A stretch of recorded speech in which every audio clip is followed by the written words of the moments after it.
série sur la vie de disciple. Le disciple veut imiter son maître, il veut copier son maître. Et pour cela, il doit connaître son maître. Alors connaître, il y a différents niveaux dans la connaissance. Dans la rue, un peu plus loin, il y a un boucher.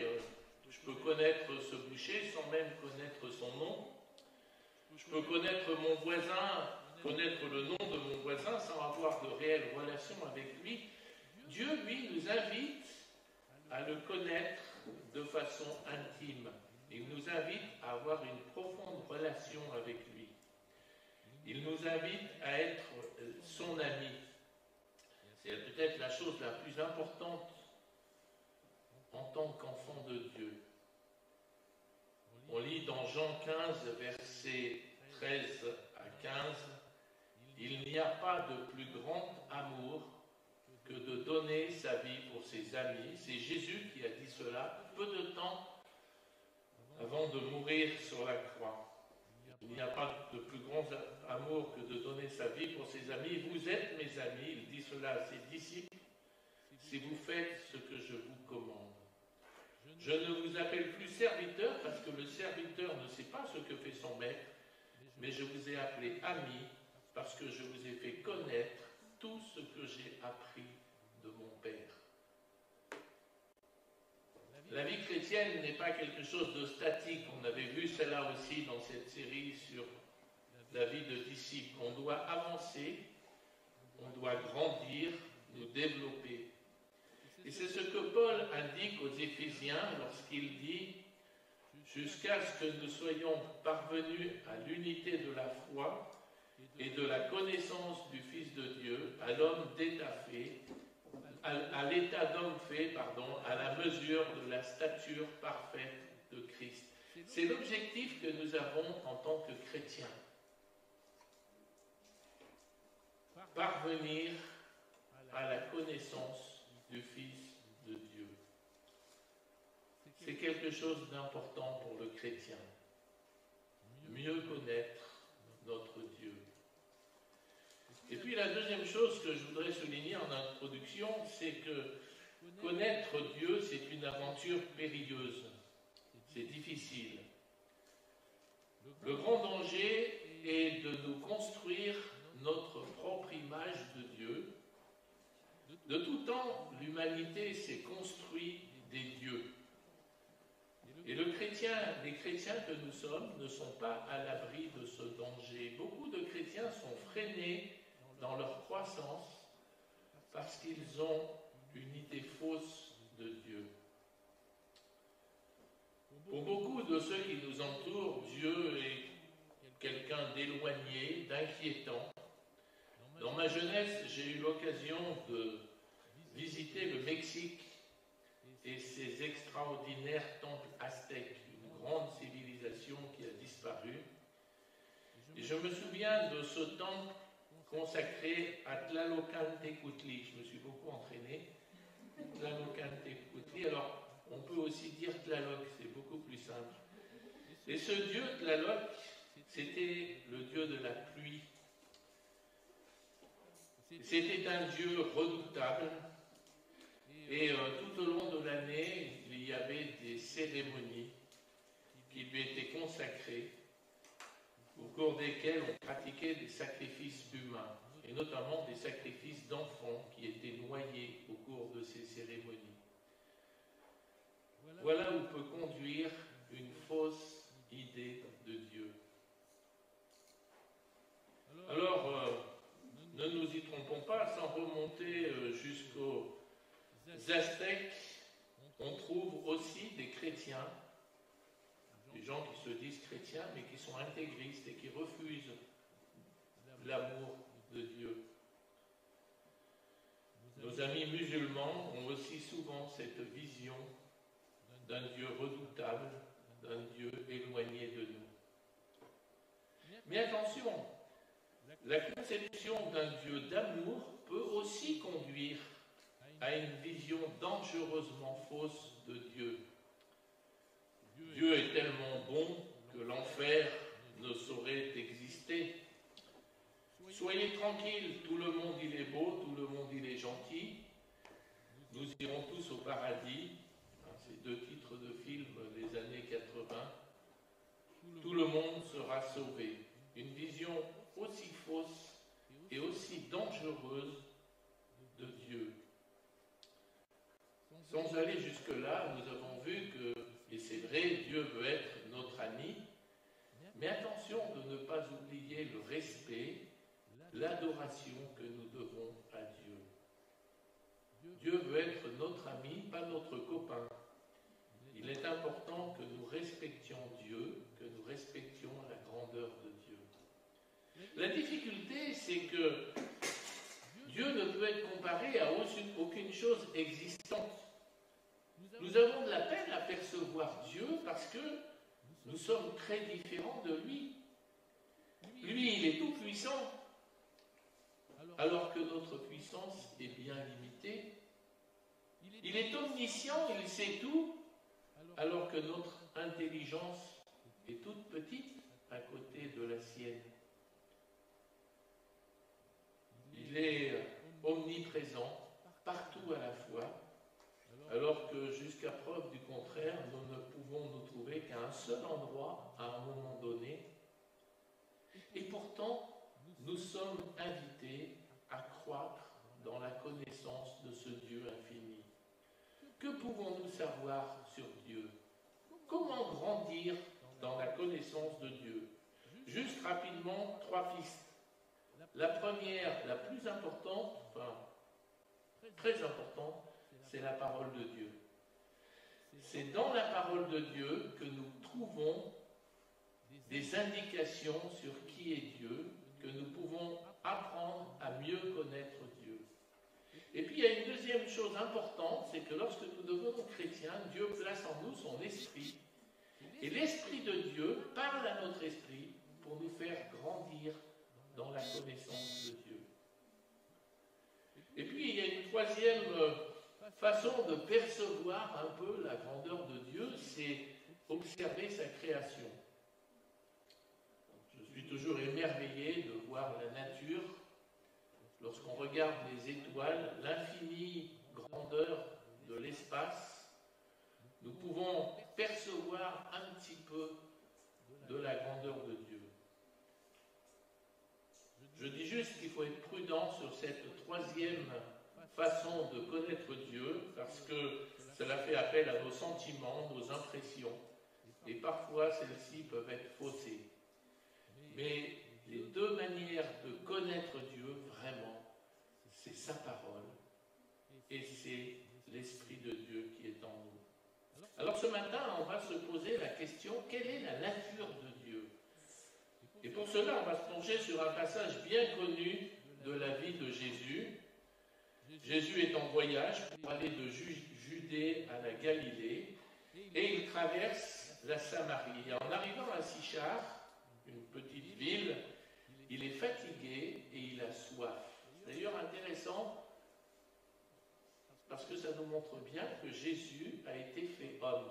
Il est fatigué et il a soif. Il s'arrête au bord d'un puits et il demande à une femme samaritaine de lui donner à boire.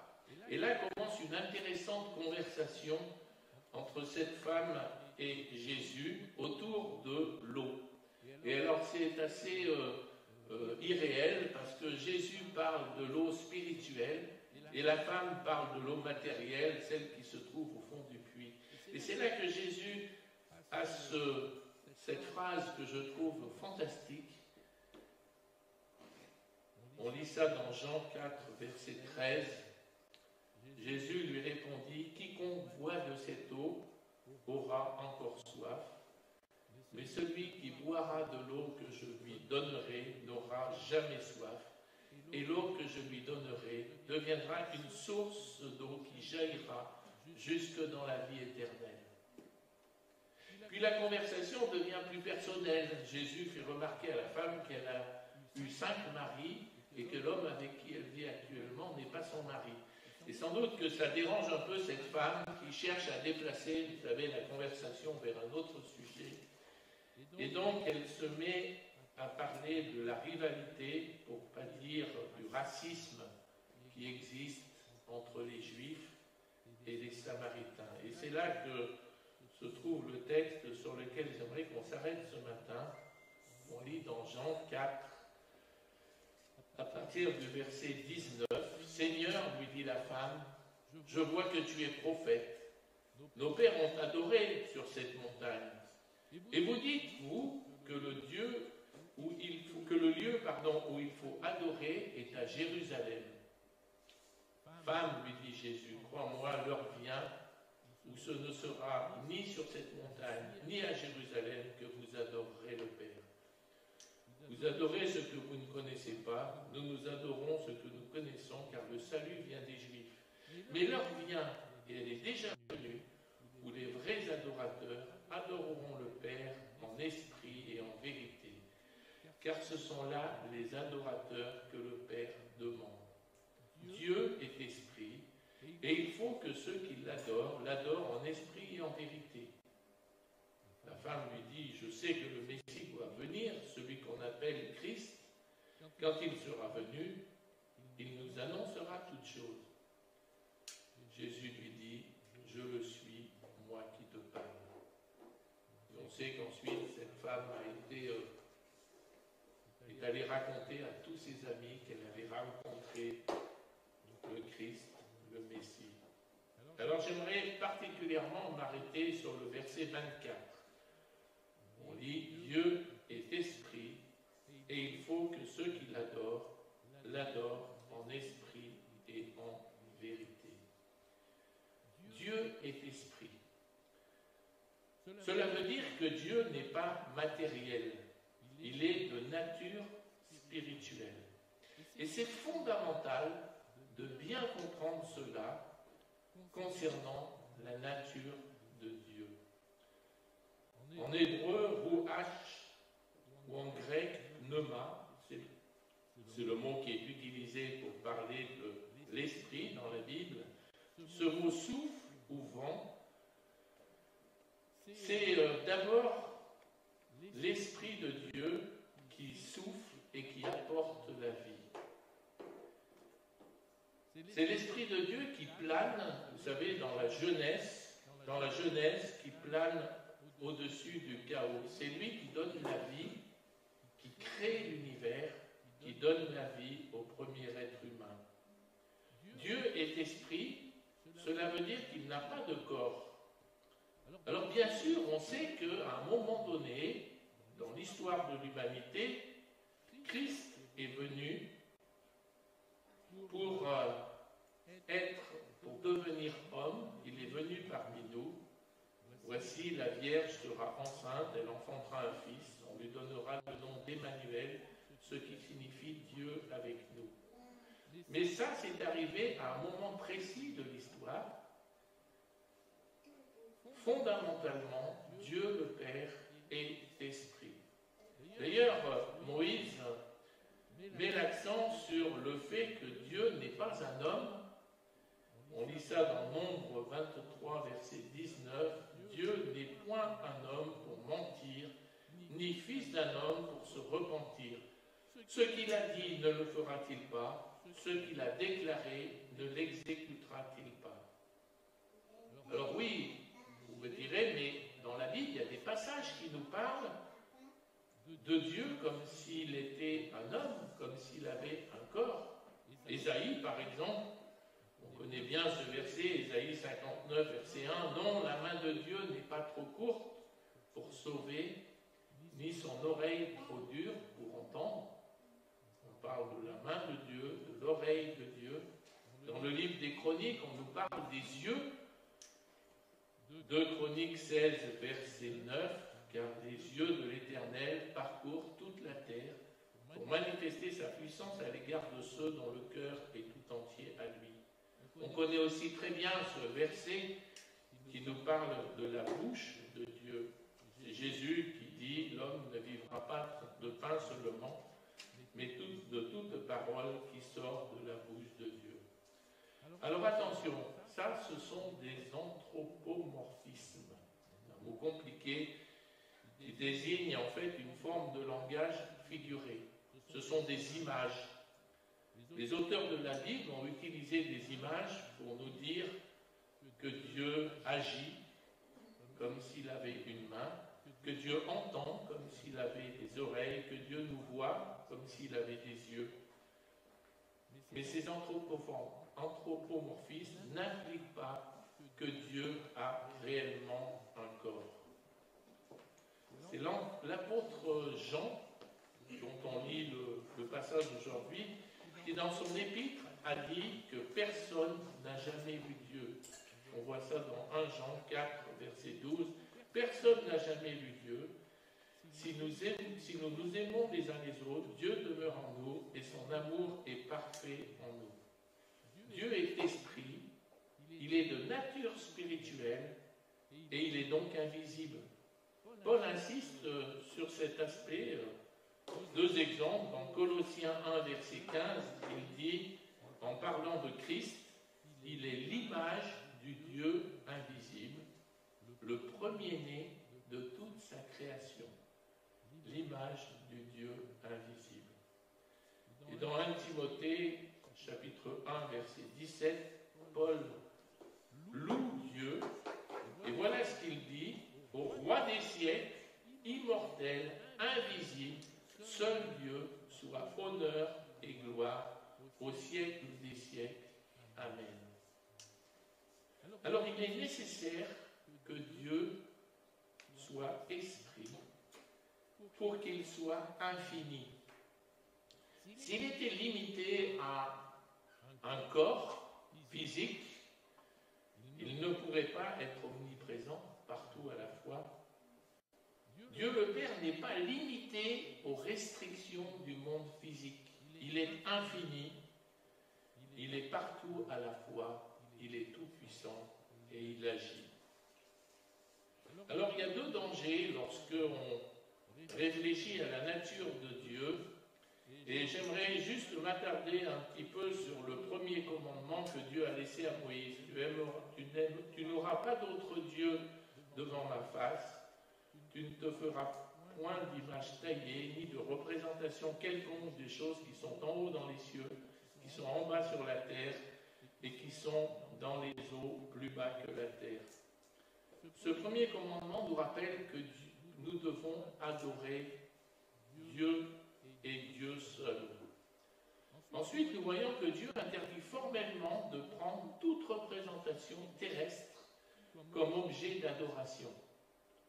Que cette représentation concerne des éléments spirituels, celles qui sont en haut dans les cieux, ou matériels, celles qui sont en bas sur la terre et qui sont dans les eaux plus bas que la terre. Nous voyons qu'il y a deux dangers qui sont clairement à éviter. Le premier, c'est de matérialiser ce qui est spirituel, ce qui est en haut dans le ciel. Et ça, c'est une tendance que les hommes ont toujours eue. Et on se souvient par exemple du peuple d'Israël qui a voulu représenter l'Éternel par un veau d'or. Fais-nous un Dieu qui marche devant nous, ont-ils dit à Aaron. Le deuxième danger, c'est de spiritualiser ce qui est matériel. C'est adorer les choses qui sont en bas sur la terre. Par exemple, attribuer à un objet une puissance divine. On se souvient du peuple d'Israël qui devait combattre les Philistins et qui avait peur. Et alors ils ont décidé d'amener l'arche de l'Alliance au milieu du champ de bataille, un peu comme un talisman, quelque chose de magique qui allait leur donner la victoire. C'était de l'idolâtrie. D'ailleurs, le peuple d'Israël a été battu et l'arche de l'Alliance a été prise par les Philistins. Dieu est de nature spirituelle. Nous ne devons pas chercher à le matérialiser. Nous devons le louer parce qu'il est esprit. Alors c'est intéressant de constater que dans le passage que nous avons lu, racontant ce dialogue entre la femme samaritaine et Jésus Jésus fait le lien entre la nature spirituelle de Dieu et le besoin de l'adorer en esprit et en vérité. Reconnaître la nature spirituelle de Dieu, reconnaître que Dieu est esprit, c'est reconnaître son infinie grandeur, c'est reconnaître son infinie puissance. Cela doit nous pousser à l'adoration. Dieu est esprit et il faut que ceux qui l'adorent en esprit et en vérité. Jésus pose ici le fondement de toute véritable adoration. Il répond à deux questions. Où doit-on adorer Dieu? On doit adorer Dieu en esprit, pas dans un lieu précis. Le véritable lieu de l'adoration ne se trouve pas dans la matière, mais il se trouve dans les lieux célestes, parce que Dieu est esprit. Concrètement, cela veut dire que notre adoration ne doit pas se limiter à l'église le dimanche matin. Nous pouvons adorer Dieu partout où nous nous trouvons, à chaque instant, en tout lieu. Notre adoration est spirituelle. On ne doit pas s'attacher à un objet ou à quelque chose de matériel. Nous devons tourner notre esprit vers Dieu et l'adorer avec notre esprit et notre cœur. Et la deuxième chose que souligne ce verset, c'est comment doit-on adorer Dieu? Comment doit-on louer Dieu? Et Jésus nous dit qu'on doit l'adorer en vérité. Celle qui vient du fond du cœur, par opposition au formalisme religieux que Dieu reproche à son peuple à travers le prophète Ésaïe, et que Jésus va dénoncer chez les scribes, les pharisiens hypocrites de son temps. Ce verset d'Ésaïe 29, verset 13, est triste. On voit Dieu qui dit « Quand ce peuple s'approche de moi, il m'honore de la bouche et des lèvres, mais son cœur est éloigné de moi. Et la crainte qu'il a de moi n'est qu'un précepte de tradition humaine. » Notre adoration ne doit pas se baser sur les traditions, les rituels, les habitudes, mais elle doit sortir de notre cœur. C'est déterminant. Ce qui est déterminant, c'est la disposition de notre cœur. Alors, en conclusion, on a vu que Dieu, par nature, est esprit. Il n'est pas enfermé comme nous dans un corps matériel, mais il est infini. Il n'a pas de limite. Et en contemplant cette nature infinie de Dieu, nous ne pouvons que le louer. Le louer pour qui il est. On loue souvent Dieu pour ce qu'il fait dans notre vie, mais nous devons apprendre à le louer parce qu'il est infini. Je terminerai en lisant ce passage d'Apocalypse 7, chapitre 7, à partir du verset 9. C'est une espérance. Ce passage nous parle de ce que nous vivrons un jour. Après cela, je regardais, et voici, il y avait une grande foule que personne ne pouvait compter, de toute nation, de toute tribu, de tout peuple et de toute langue. Ils se tenaient devant le trône et devant l'agneau, revêtus de robes blanches et des palmes dans leurs mains. Et ils criaient d'une voix forte en disant « Le salut est à notre Dieu, qui est assis sur le trône et à l'agneau. » Et tous les anges se tenaient autour du trône, et des vieillards et des 4 êtres vivants. Et ils se prosternèrent sur leur face devant le trône, et ils adorèrent Dieu en disant « Amen.